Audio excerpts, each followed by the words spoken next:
Advantage of on Baseman and Sunday, welcome back to another video on the channel. And the West Ham news round today. Back to talking about West Ham. Yeah, I just couldn't talk about West Ham on Thursday after what had happened. Obviously, Diouf and his brother still hit me hard, still quite hard to believe it. The funeral was this morning in Gondomar for the two of them. Life has to move on. Everyone has to move on, but it's still there, it's still raw. And it's even more raw for those close to them, the family. They're all going to have to live with it for a lot longer than the rest of us. That's what you have to feel for. And yeah, not talking about West Ham today, and the transfer window's started to heat up now for the Hammers. Plenty of updates on outgoings and incomings.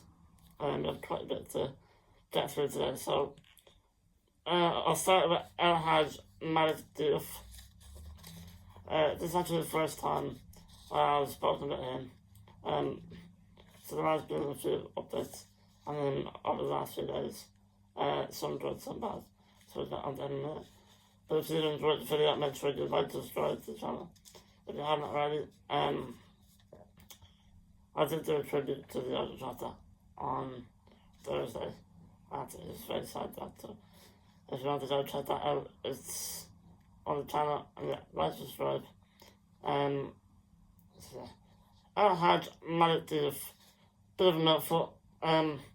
Slavia Pride left back from Senegal, over 20 years of age. Obviously, Slavia Pride might ring the bell for you. It's where we signed Thomas Suzuki and Vladimir Suzuki from. And if you remember correctly, we signed Suzuki first from Slavia Pride, and then Suzuki apparently advised the club that we went and got in Suzuki, and we did. And despite him leaving this summer, I think those two deals have worked an absolute treat for us. So we know Slavia Pride quite well. I got one of the shareholders at West Ham, Daniel Krasinski. I think he might have a stake in Slavia Pride, so we know the club quite well. And that was our first official offer. It came up, it was either Tuesday or Wednesday. I think it was Tuesday that Fabrizio Romano put out that we had made an official bid for the player of £17.5 million, which is 20 million euros. Slavia Pride want €5 million more, up to 25 million euros, and 22.5 million pounds. That would be a record sale for the Czech League. So that's how highly they regard the Senegalese left back. He played for Senegal in the friendly against England at the start of June, and that's where West Ham discovered him. They went to watch Habib Diarra, who was since gone to Sunderland, and while they were there, they discovered this left back and thought he looked really good. This is the first bid of £17.5 million was rejected. So the ball's in our court. We can get the player if we want. He's apparently Graham Potter's firm top target in that position. Some alternatives are Nathaniel Brown of Frankfurt, and these days was of Ipswich, but Diouf is definitely my target. I've not seen him off of them. I would have watched the game with him playing before. I've seen him live. He played for Senegal against Ireland just before the end of the match. But I didn't really stand out, but I also wasn't really watching him too closely either. I've seen some videos of him. He's just quick and very good crossing. Good tackle. Yeah, but some Party was down, they probably could tidy up in. It's definitely not the finished article. Does he is on his penalties. But Graham Potter, it seems like wants him to be our main left wing back after the part. Once the likely departure of Hermansen is confirmed. And then to 20-year-olds and stars and Diouf, the beat me each other for that left wing back spot. It's good. It brings down the age profile of the squad quite significantly. And yeah, Graham Potter seems to want him. He seems to have tired of him, and he wants him to be left wing back next season. So if Graham Potter really wants him, I think we should just pay the extra money. But after what I've seen, €25 million, £22.5 million, seems a little bit steep, I think, for someone that is decent. Don't get me wrong. But there's plenty of parties down that you could tidy up. But if Graham Potter wants him, I'll bring him in. Now on the goalkeeping front, there's been a bit more news on that just as I was coming on to this video. So West Ham confirmed the appointment, finally, of a goalkeeping coach in Rios. Apparently he worked with Graham Potter somewhere before. He knows David Valero left the club. He's gone to Liverpool, by the way, David Valero. He's getting around the block, isn't he? He's just joined an Iron Slots backroom staff, along with Johnny Huyton, who was also at West Ham very recently. So yeah, we brought in Rios as new goalkeeping coach, and just after that news, or in around that news when it became official, or it was very likely there was going to be a new goalkeeping coach. Loads of new names will be linked in the goalkeeping position. That are quite exciting, I think.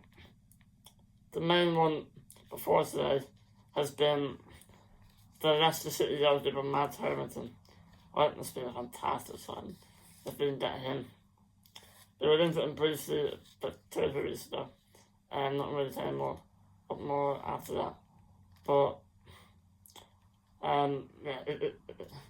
he's one of Leicester's best performers last season, and what was a dreadful season for the Foxes. Him and Elton are probably the only 2 players that can never any sort of credit from that terrible Leicester team last season. He kept them in games. The distribution's pretty good. It'd be a fantastic sign for us if we could bring him in. Wouldn't be cheap, but Leicester, I think, do need to sell this summer, and I can't imagine he'd be too willing to hang around in the championship for too long. So I don't think that's completely unrealistic. But the option that had become available this morning is someone I do not know much about at all. It's the first I've ever heard of him. But apparently there's a bit of hype about him.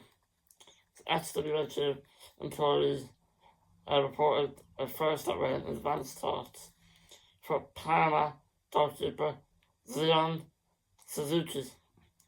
He's Japanese international, also being monitored by Man United and Chelsea. This report is from Ben Jacobs, who and it's also been reported by Talk Sports chief football correspondent Alex Cook. And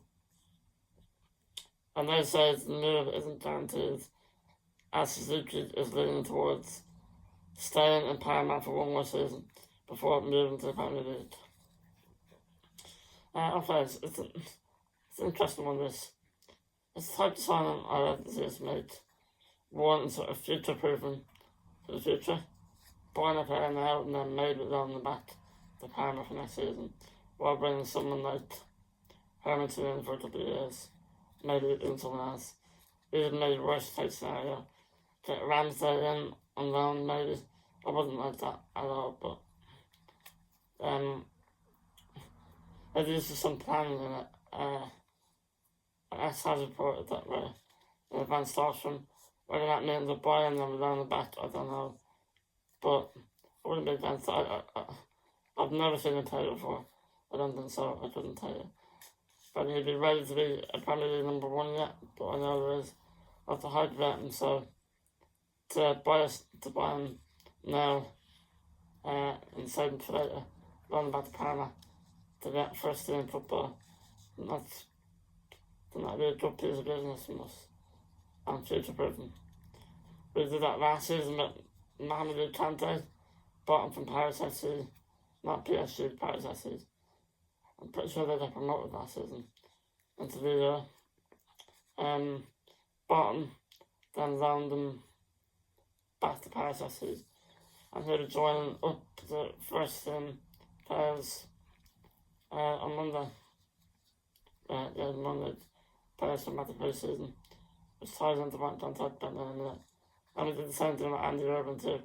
We bought him a couple of years ago, then round the back out of Austria for a couple of years to continue his development. So, as I said, don't know enough about him to know whether he'll be able to play first in the football in the Premier League.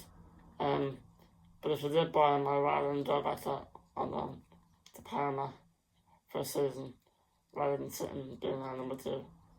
If you buy someone else and go, because as much as he's asked to stick in a bit of a banter player, Wes Fodrum, League One Wes, if you have him as a backup keeper next season, the those odd cups in and cover if whatever keeper we get gets injured.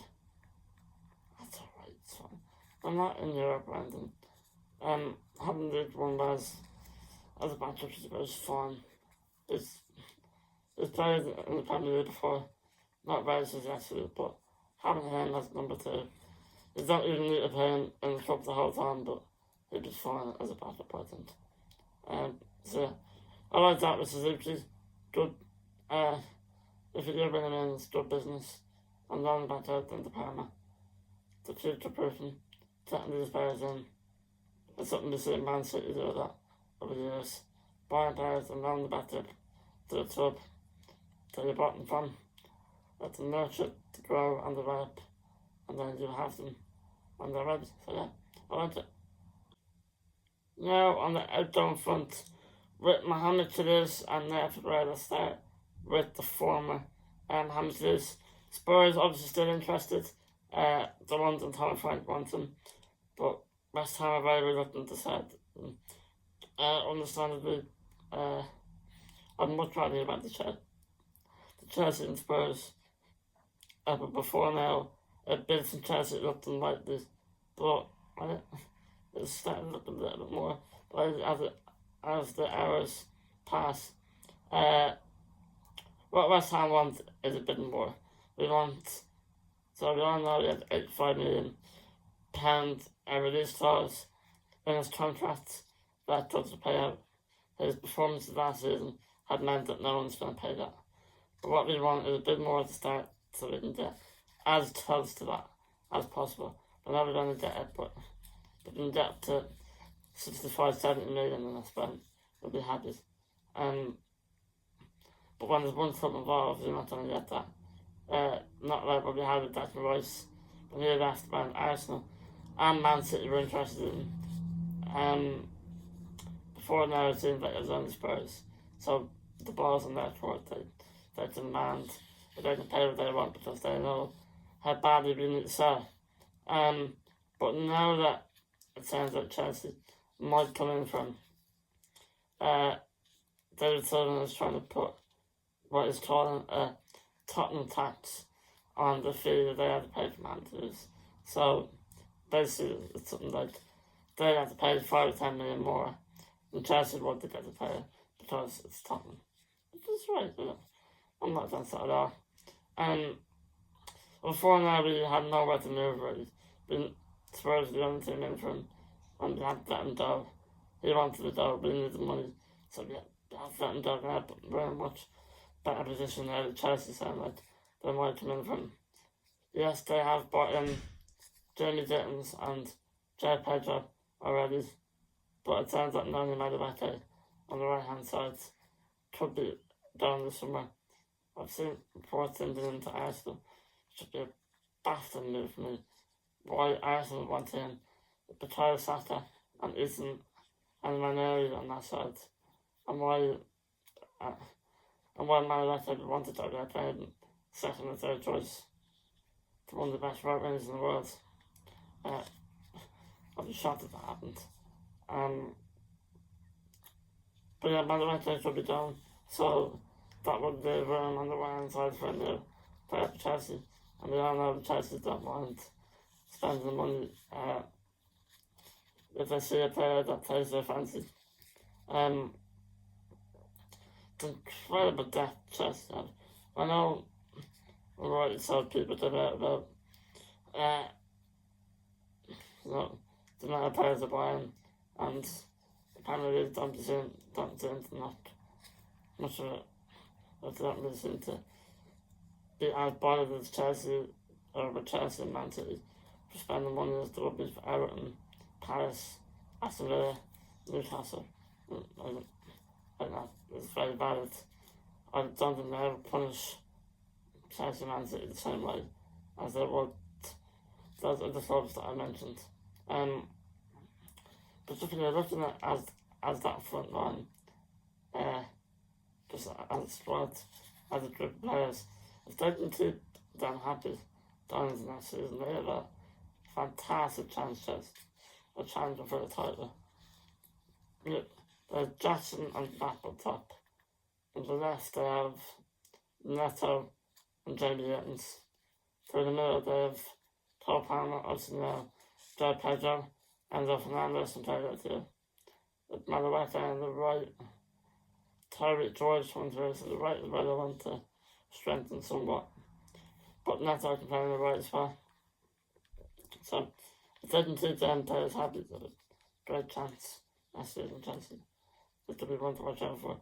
But they are going deep in the Football Cup, so that could be written this year for them starting the season. Anyway, I'm here to talk about Chelsea. Well, I am, in relation to this.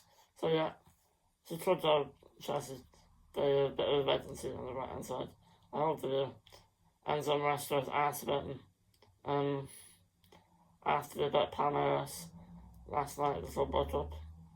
And he said the usual answer when a team is going to a player is the best talent player, so I will not comment. So that's a bit encouraging, I think.